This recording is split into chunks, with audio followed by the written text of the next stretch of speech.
A perfect strategy executed with terrible position sizing is just expensive education in how not to trade. You probably think your problem is the strategy. You've switched setups 3 times this year. You've tried breakouts, then reversals, then momentum. You've backtested, you've optimized. You've tweaked your indicators and your timeframes and your entry rules. And still you're not profitable. So you assume the strategy is broken. You assume you haven't found the right edge yet. But here's what's actually happening. Your strategy was probably fine, maybe even good. The thing that's killing you isn't the logic of your entries and exits. It's how much you're risking on each one. You can have a strategy that wins 60% of the time with great risk reward and still blow up your account if you don't control position size. This isn't theory. This is the most common way traders fail. Not from bad strategy, from good strategy destroyed by bad risk control. This is not a knowledge problem. You already know you're supposed to manage risk. You've heard it 1,000 times. Risk management, position sizing, stop losses. But knowing something and structuring your trading around it are completely different things. Most traders treat risk management like a suggestion, something they'll follow when they're being disciplined. But the rest of the time, when they're confident, when they really like a setup, they deviate. They risk more. They move their stop. They add to a losing position. And every time they do that, they're not just making a mistake on one trade. They're breaking the entire statistical foundation that makes their strategy work. A good strategy is just a probability distribution. It only works if you execute it the same way every single time. The moment you start changing position sizes based on how you feel, you've destroyed the strategy. It doesn't matter how good the edge was.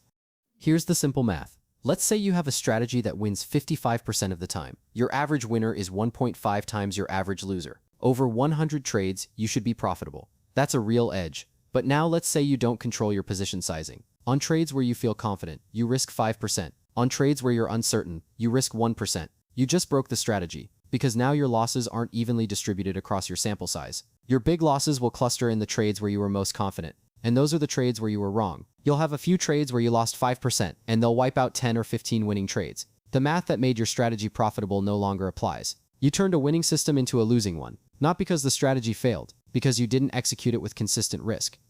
Victor Niederhofer understood markets better than almost anyone. He was a champion squash player, a PhD economist, and one of George Soros's top traders. He had real edge. His strategies were sophisticated, well-researched, and historically profitable, and he blew up twice. The first time was 1997. He sold naked put options on the Thai baht, convinced the currency wouldn't collapse. He was massively over-leveraged. When the baht crashed, he lost everything. He rebuilt, spent years clawing back. Then in 2007, he did it again. He over-leveraged into positions tied to subprime mortgages. Another total wipeout. His strategies weren't the problem. His understanding of markets wasn't the problem. His position sizing was the problem. He was willing to risk everything on being right. And in trading, it doesn't matter how often you're right, if the one time you're wrong destroys you.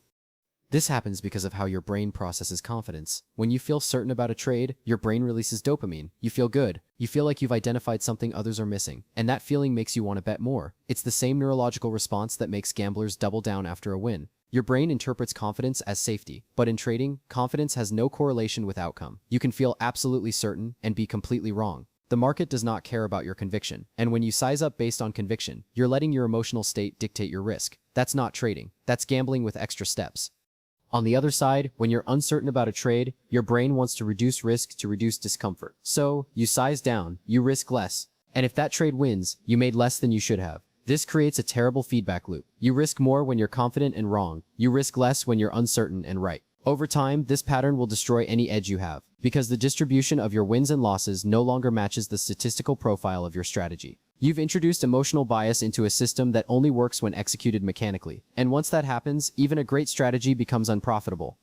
Let me show you what this looks like in real time. Two traders, Trader A and Trader B, both are using the exact same strategy. It's a trend-following system with a 58% win rate and a 1.6 to 1 reward-risk ratio. Backtested over 5 years. Solid edge. Trader A risks 2% on every trade. No exceptions. Doesn't matter how he feels. Doesn't matter how strong the setup looks. 2% always. Trader B risks 2% on normal setups. But when he really likes a trade, when all his confirmations line up, he risks 5%. He tells himself this is being smart. This is using discretion. In the first month, both traders take 20 trades. Trader A wins 12, loses 8. He's up about 9%.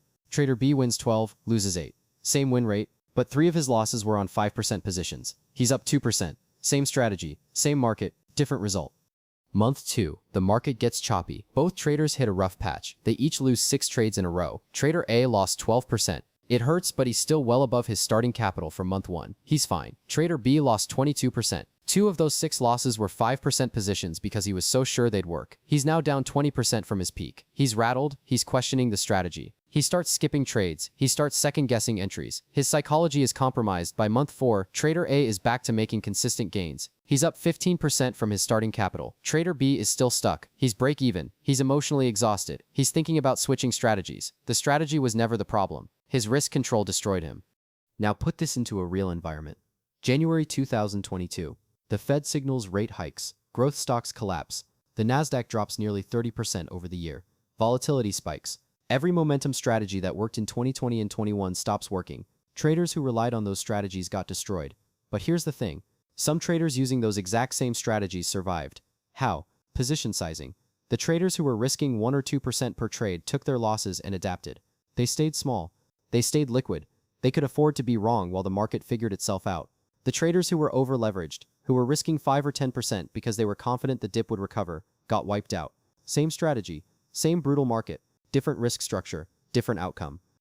This is what separates professionals from retail traders. Professionals don't vary their position size based on conviction, they vary it based on volatility, correlation, and portfolio heat. But within those parameters, every trade gets the same structural risk. They understand that their edge is statistical. It plays out over hundreds of trades. And for that edge to express itself, every trade has to be treated identically. Retail traders think discretion is skill. They think sizing up on high-conviction trades is smart. But what they're actually doing is introducing variance that destroys the statistical reliability of their strategy. They're turning a math problem into an emotional problem. And emotional problems don't compound, they explode.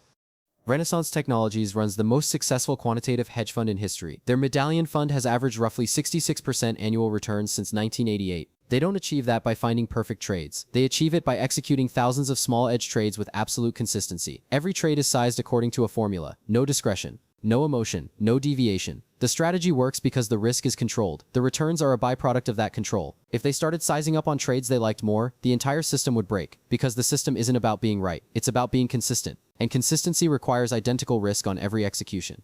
Here's what most traders don't realize. Risk control isn't something you add to a strategy. It is the strategy. Your entry signal is just a trigger. Your edge comes from how you manage the trade after you're in. And the foundation of that management is position size. If you risk too much, a normal losing streak becomes a catastrophic drawdown. If you risk inconsistently, your results stop being predictable. And if your results aren't predictable, you can't improve. You can't optimize. You can't learn. Because you don't know if your performance is coming from the strategy or from the random variance in how you sized your trades. You've turned trading into chaos. And you can't build a career on chaos. Let's talk about what happens over time. A trader with a good strategy and bad risk control will have wild swings. Some months up 30%. Some months down 25%. Over a year, they might be flat, maybe slightly up, maybe slightly down. They're on an emotional roller coaster. They're stressed. They're obsessing over every trade. Their relationships suffer. They can't sleep. And after a year of that, most of them quit. They tell themselves trading doesn't work. But trading did work. The strategy had edge. What didn't work was the structure around it. Now compare that to a trader with the same strategy and tight risk control. They make 3 to 5% most months. They have a few break-even months. Maybe 1 or 2 small losing months. Over a year, they're up 30 to 40%. They're calm, they're compounding, they're building something sustainable. Same strategy, different risk structure, completely different life. And here's the part nobody wants to hear. You can't fix bad risk control with more knowledge. You can't study your way out of it. This isn't about understanding concepts. It's about building systems that remove discretion. You need rules that you follow regardless of how you feel. You need position sizing that's automatic. You need stops that don't move. You need a framework that makes it impossible to deviate, because your brain will always find a reason to deviate. It will tell you this trade is different, this setup is cleaner, this one deserves more size, and if you listen to that voice, you will destroy your strategy. Every single time. So here's the belief shift. Your strategy is probably fine. It might not be perfect, but it's probably not the reason you're struggling. The reason you're struggling is that you're executing a probabilistic system with emotional position sizing. You're treating trading like a series of individual bets instead of a statistical process. And that approach will destroy any edge you have. The fastest way to ruin a good strategy is to risk too much. The second fastest way is to risk inconsistently. Both of these are risk control failures, not strategy failures. Fix your risk and your strategy will start working. Keep ignoring risk and it doesn't matter how good your setups are. You'll lose anyway. A good strategy with bad risk control is just an expensive way to learn that the market doesn't reward intelligence. It rewards structure. It rewards consistency. It rewards discipline and execution, not cleverness and analysis. You can have the best entry signals in the world. You can see the market more clearly than anyone else. But if you can't control your position size, if you can't keep your risk consistent, you will fail. Not because you're not smart enough, because you didn't build a system that protects you from yourself. And in the long run, that's the only thing that matters.